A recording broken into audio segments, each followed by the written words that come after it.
Zoology के अंतर्गत ये हमारे क्वेश्चंस हैं और ये इसके अंतर्गत हमारे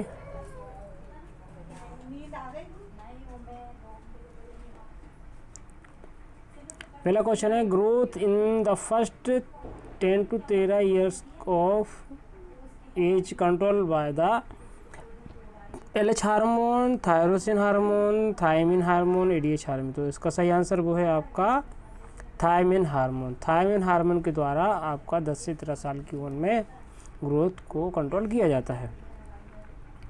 नेक्स्ट क्वेश्चन है हमारा the parotid sub maxillary and sublingual glands are located in the. तो ये जो ग्लैंड्स होते हैं पैरोटिड ग्लैंड, सबमैंडिबुलर ग्लैंड और सबलिंगुअल ग्लैंड्स, ये कहाँ पाए जाते हैं आपके? ये पाए जाते हैं वोकल कैविटी में। वोकल कैविटी में, और ये इनका काम होता है आपको जो भी आपकी लार होती है, सलाइवा होता है, उसका सीक्रेशन इन्हीं ग्लैंड्स के माध्यम से किया जाता है। तो इसका सही आंसर क्या है? Vocal cavity.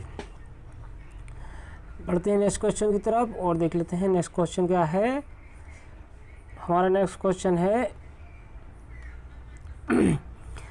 कोशिकाएं जो कार्य में सुरक्षात्मक होती हैं, मतलब जिन कोशिकाओं का कार्य सुरक्षा के लिए होता है और दो या दो से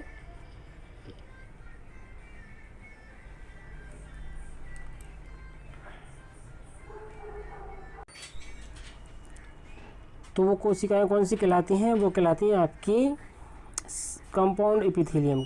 कंपाउंड एपिथेलियम क्योंकि ये जो कोशिकाएं रहती हैं ये कुछ इस टाइप के पिलर्स बनाती हैं और इसके ऊपर भी इसी प्रकार के पिलर्स बने होते हैं। तो ये आपस में मिलकर ऐसा स्ट्रक्चर बनाती हैं, इसके लिए इन्हें कंपाउंड एपिथेलियम कहा जाता है। बढ़ते हैं नेक्स्ट क्वेश्चन की तरफ और देख लेते हैं the volume of air inspiration या एक्सपायर ड्यूरिंग नॉर्मल ब्रीथिंग। तो यदि कोई व्यक्ति सांस को लेता है और या फिर सांस को छोड़ता है, सांस लेता है या सांस छोड़ता है, उसके द्वारा जो भी हवा छोड़ी जाती है और ली जाती है उसे हम क्या बोलते हैं? टाइडल वॉल्यूम बोलते हैं। ठीक है, और ये इसकी कैपेसिटी कितनी होती है? 500 के ml के समथिंग ये कैपेसिटी रहती है। ये क्या है आपका? Tidal volume. इसके बाद में आपका नेक्स्ट क्वेश्चन है AIDS can not be transmitted through. तो आपको ये बताना है कि एड्स की जो बीमारी होती है वो ट्रांसमिट नहीं होती है, सेक्सुअल कॉन्टैक्ट के द्वारा होती है, ब्लड ट्रांसफ्यूजन के द्वारा होती है, मॉस्किटो ट्रांसफर के द्वारा नहीं होती है, और प्लेसेंटा टू फीटस होती है। तो आपका जो सही आंसर वो है क्या है? मॉस्किटो। मच्छरों के काटने से एड्स नहीं फैलता है। पढ़ते हैं नेक्स्ट क्वेश्चन की तरफ और देख लेते हैं name of the layer of the ball of the stomach that contain nerve and blood vessels. तो आपको वो नाम बताना है जो अमाशय या फिर जो आपकी लेयर रहती है जिसमें नर्व्स, सेंसरी नर्व्स होती हैं और ब्लड वेसल्स पाई जाती हैं, उस एरिया को क्या बोलते हैं? लेमिना प्रोपेरिया बोलेंगे, म्यूकोसा बोलेंगे, या फिर म्यूकोसा बोलेंगे, या फिर सब म्यूकोसा बोलेंगे। तो इसका जो सही आंसर वो है आपका सब म्यूकोसा। सब म्यूकोसा एक ऐसा स्ट्रक्चर होता है जहाँ पर ब्लड वेसल्स पाई जाती हैं और नर्व एंडिंग्स भी आपकी पाई जाती हैं। कहाँ पे? सब म्यूकोसा के अंदर नर्व्स पाई जाती हैं और ब्लड वेसल्स भी आपकी यहाँ पर पाई जाती हैं। पढ़ते हैं नेक्स्ट क्वेश्चन की तरफ और समझते हैं क्या है। उस ग्रंथि का नाम बताइए जो आयोडीन को अपर्याप्त सेवन के कारण प्रभावित होती है। तो आपको बताना है कि वो कौन सी ग्रंथि है जो कि आयोडीन की अपर्याप्त मात्रा लेने से प्रभावित होती है। तो आपको ये बड़ा सिंपल नज़र आएगा बिकॉज ये आपने ऐड में देखा है कि आयोडीन की कमी से क्या होता है? घेंगा रोग होता है। घेंगा रोग कहाँ होता है? गले में होता है। कहाँ पे? गले में होता है, और गले में जब होता है तो वहाँ पे ऐसा गला आपका सूज जाता है। और यहाँ पे कौन सी ग्रंथि पाई जाती है गले में? वो पाई जाती है आपकी थायराइड ग्रंथि। कौन सी ग्रंथि है? थायराइड ग्रंथि। थायराइड ग्रंथि गले में पाई जाती है और ये प्रभावित होती है। ठीक है, तो इसका जो सही आंसर वो है आपका थायराइड ग्लैंड। बढ़ते हैं नेक्स्ट क्वेश्चन की तरफ और देख लेते हैं। ये एक मांसपेशी है जो बिल्कुल भी उत्तेजनाओं पर प्रतिक्रिया नहीं देती है, उसे हम क्या बोलेंगे?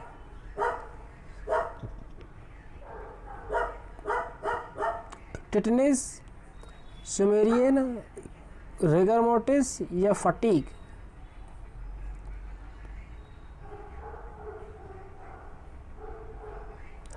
तो उसे हम बोलेंगे थकान में क्या होगा कि जब व्यक्ति थकावट महसूस करेगा तो उसकी जो मांसपेशियां हैं वो आपकी रिस्पॉन्स नहीं देती हैं। पढ़ते हैं नेक्स्ट क्वेश्चन की तरफ और समझ लेते हैं। निम्नलिखित में से निम्नलिखित में क्या मानव शरीर में जैविक उत्प्रेरक के एक भाग के रूप में कार्य करता है? What of the following act as the part of biological catalysis of the human body?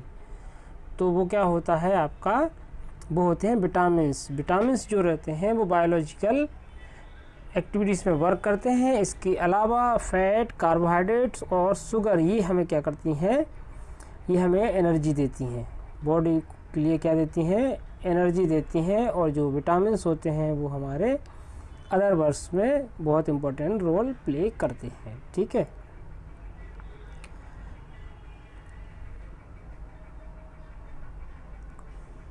अब आपको बताना है कि finger like projection called embria is found in, तो आपको बताना है कि उंगली जैसी बाह्यगत भाग जिसे फ्यूरिया कहा जाता है किस में पाई जाती हैं? सर्विक्स में पाई जाती हैं क्या, या आपकी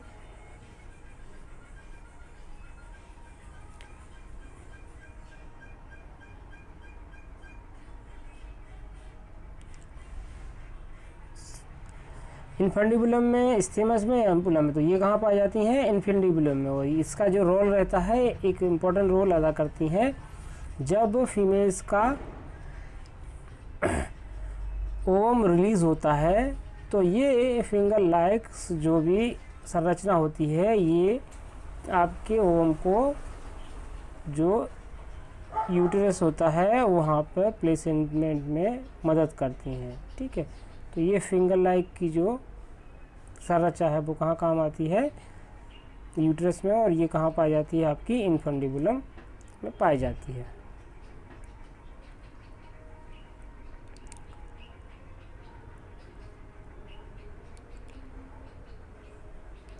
अब आपको बताना है human blood grouping is example of, तो ह्यूमन या मानस के जो शरीर में जो ब्लड ग्रुप होता है वो आपका किसका उदाहरण है?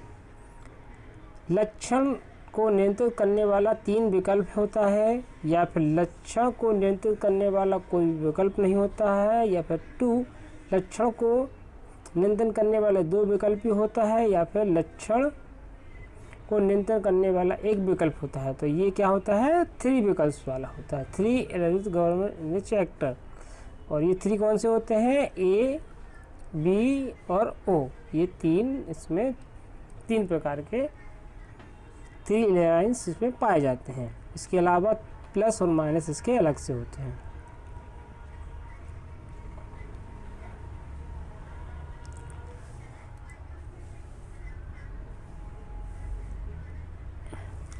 अब आपको बताना है कि हृदय द्वारा स्रावित हार्मोन्स की पहचान करें। तो हृदय से द्वारा आपको बताना है हृदय से या फिर जो हार्ट है उससे कौन से हार्मोन्स या कौन सा निकलता है हार्मोन्स? गैस्ट्रिन, सीक्रेटिन, एरिथ्रोपोइटिन या फिर आर्टियल न्यूट्रिन फैक्टर। तो इसमें जो सही आंसर वो क्या है? अलिंदन आर्टियल न्यूट्रिक फैक्टर्स। ये अलिंदन किसका भाग होता है? हार्ट का भी आपका भाग होता है। जो 4 चैम्बर होते हैं इसमें 2 अलिंद और 2 निलय पाए जाते हैं। ठीक है, तो ये आपका हार्ट की रचना में ऐसे 4 चैम्बर्स में 2 अलिंद होते हैं और 2 निलय पाए जाते हैं। ठीक है, नेक्स्ट क्वेश्चन आपका है जीव जिन्होंने सर्वप्रथम भूमि पर प्रवेश किया था वे निम्न हैं।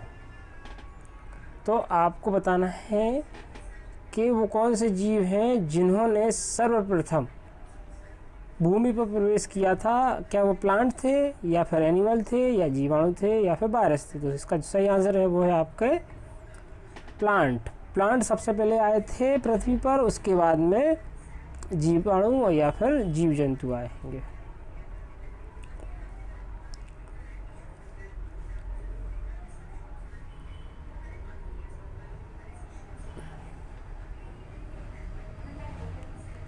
The phase of the estrus cycle at which the मध्यचक्र एस्ट्रस साइकिल की अवस्था जिस पर फेरोमोन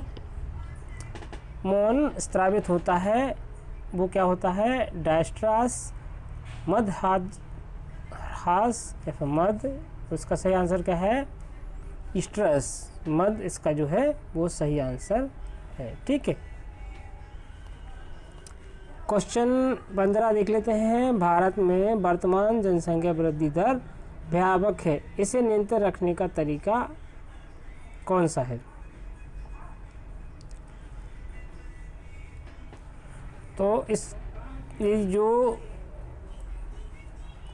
इंडिया में जो पॉपुलेशन ग्रोथ लगातार बढ़ती जा रही है उससे नियंत्रित करने के लिए कौन सा तरीका सबसे बेस्ट है।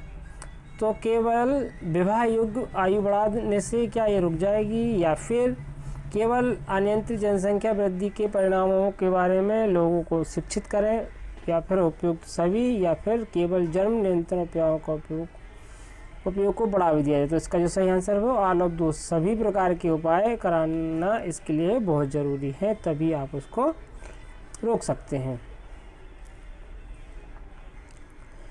हमारा नेक्स्ट क्वेश्चन है, प्रतिरक्षा इम्यून सिद्धांत के अनुसार कौन सी कोशिकाएं होती हैं जो क्षति एवं विनाश के परिणाम स्वरूप प्रतिरक्षा में कमी आती है, जिसके परिणाम स्वरूप अधिक रोग होते हैं। तो यदि किसी व्यक्ति की थायमस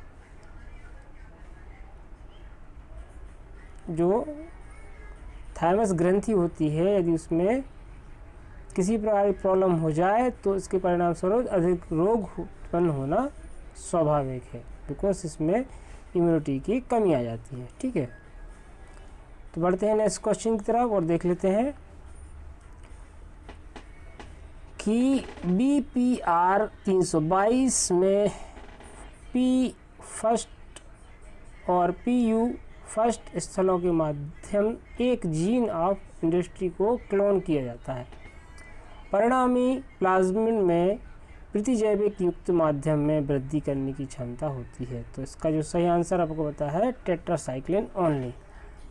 टेट्रासाइक्लिन के माध्यम से आप स्थलों के माध्यम से जीन ऑफ इंडस्ट्री को क्लोन किया जाता है। इसके परिणाम स्वरूप प्लाज्मिड में प्रतिजैविक युक्त माध्यम में वृद्धि करने की क्षमता हो जाती है। तो इसका सही आंसर है टेट्रासाइक्लिन के कारण। क्वेश्चन नंबर 18 बताना है आपको कि मासिक धर्म में किस हार्मोन्स के कम होने से मासिक धर्म होता है। तो आपको बताना है कि किस हार्मोन्स की कमी हो जाने से जो भी है मासिक धर्म उत्पन्न हो जाता है।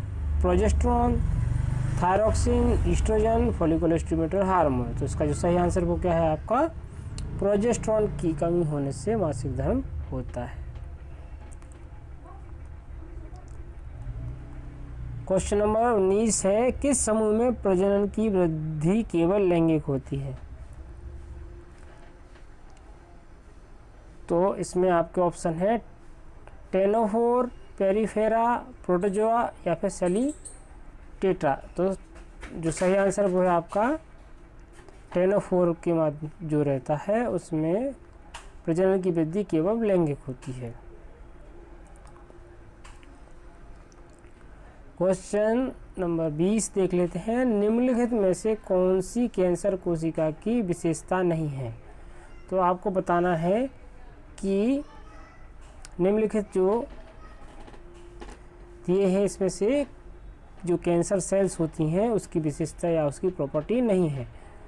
कैंसर सेल की प्रॉपर्टी नहीं है, CA सेल की प्रॉपर्टी नहीं है। कोशिकाएं एक विशेष स्थिति तक ही सीमित रहती हैं।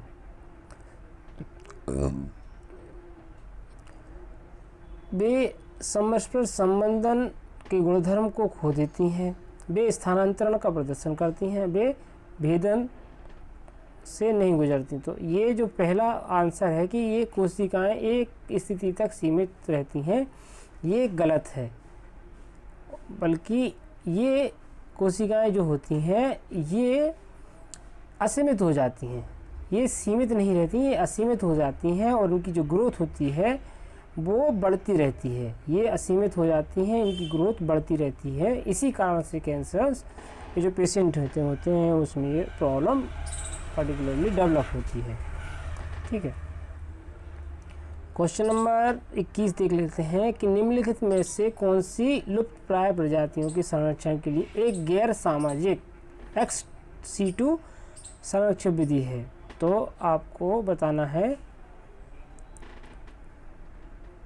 कि निम्नलिखित जो में से लुप्त प्राय जो प्रजातियां हैं उसके संरक्षण के लिए एक गैर सामाजिक मतलब अदर्श से कौन सा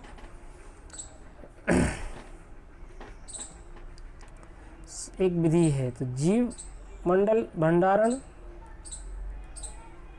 निम्नताप परीक्षण, राष्ट्रीय उद्यान, अभयारण्य। तो इसका जो है ये है क्रिप्टो प्रिजर्वेशन, एक प्रकार से गैर सामरिक संरक्षण की विधि मानी जाएगी। कौन सी? निम्नताप परिरक्षण। ठीक है,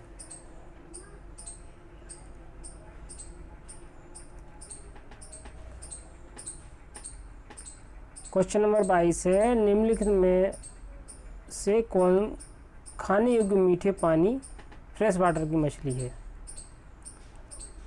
क्या वो सरडाइन है, हिल्सा है, मैकेरल है या कॉमन कार्प। तो कॉमन कार्प क्या है? खाने योग्य मीठे पानी में, खाने योग्य या पीने योग्य मीठे पानी में जो फ्रेश वाटर में जो मछली होती है वो होती है कॉमन कार्प। ठीक है,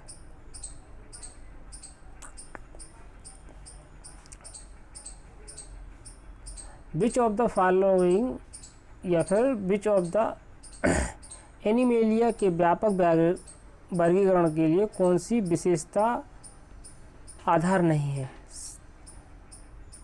level of organisation, symmetry, body cavity या फिर कोएलम या फिर लोकोमोशन। तो इसका जो सही आंसर क्या है? लोकोमोशन एनिमेलिया के व्यापक वर्गीकरण के लिए आधार नहीं है। तो इसका जो सही आंसर है वो आपका लोकोमोशन आपका उसका आधार नहीं है।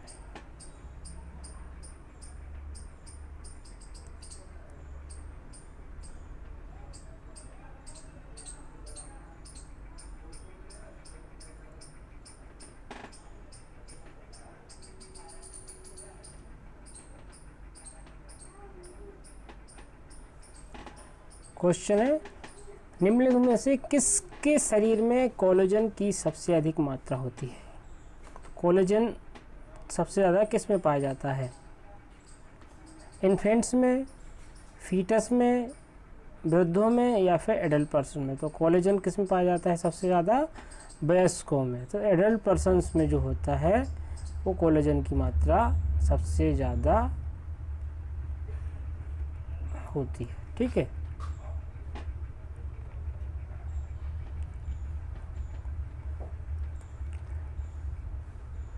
क्वेश्चन 25 है कि हृदय के किस भाग में कड़रज्जु कार्डी टेंडिनी पाया जाता है। तो ये साइनस विनोसस में, आर्टियल्स में, आयोटा में या फिर वेंटिकल्स में। तो इसका जो सही आंसर क्या है? वेंटिकल्स के अंदर सबसे ज़्यादा पार्ट में जो है टेंडन पाए जाते हैं। कौन से टेंडन? कैरोटिया टेंडन्स। ठीक है, सबसे ज़्यादा कहाँ पाए जाते हैं? वेंटिकल्स में, नेलाई में ये पाए जाते हैं।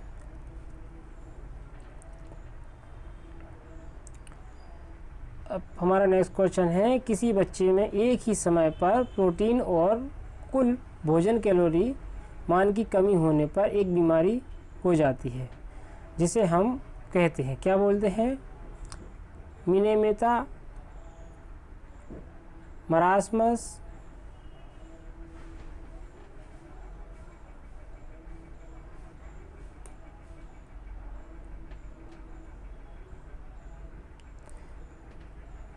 क्लाइफेरेट सिंड्रोम या फिर कवासियोर। तो ये क्या है? मरासमस। मरासमस बोले तो सूखा रोग। तो ये सूखा रोग कब हो जाता है? जब व्यक्ति में कैलोरी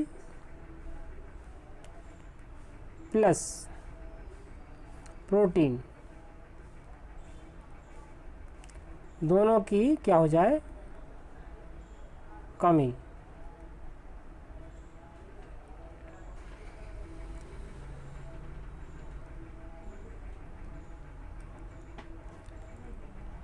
अब क्वेश्चन है, विश्व बैंक रिपोर्ट 88 to 95 के अनुसार मनुष्य की औसत अवधि या जीवन कितना है? तो मैक्सिमम व्यक्ति कितने वर्ष तक जी रहा है औसतन? तो उसका जो सही आंसर वो क्या है? 60 साल। ठीक है, तो क्योंकि ये जो 88 से 95 तक जो विश्व बैंक रिपोर्ट दी थी उसके अनुसार जो एवरेज एज मानी गई थी वो कितनी थी आपकी? 60 वर्ष, 60.4 वर्ष मानी गई।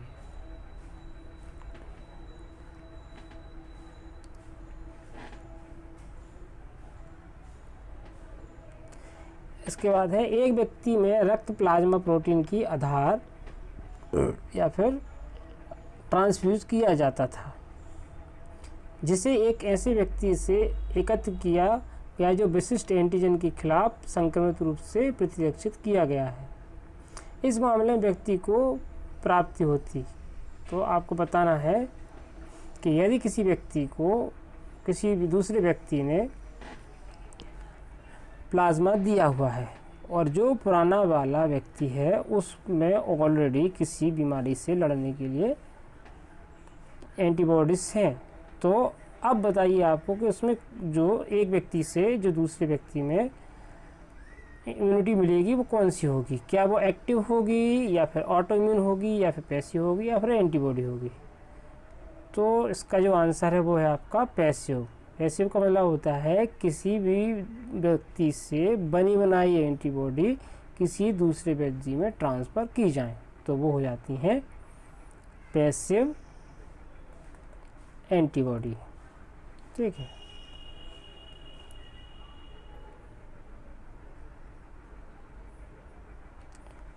क्वेश्चन 29 है, man differ from apex in having. मनुष्य में खालिस्तान होने के कारण बानर से भिन्न होती है।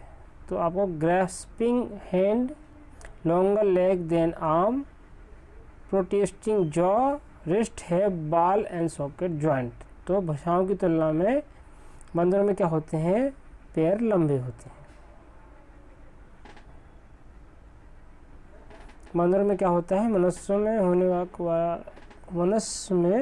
होने के कारण बानर से भिन्न होते हैं बिकॉज उसके जो मनुष्य के हाथ होते हैं वो छोटे होते हैं और जो पाँव होते हैं वो कंपेयर टू लंबे होते हैं।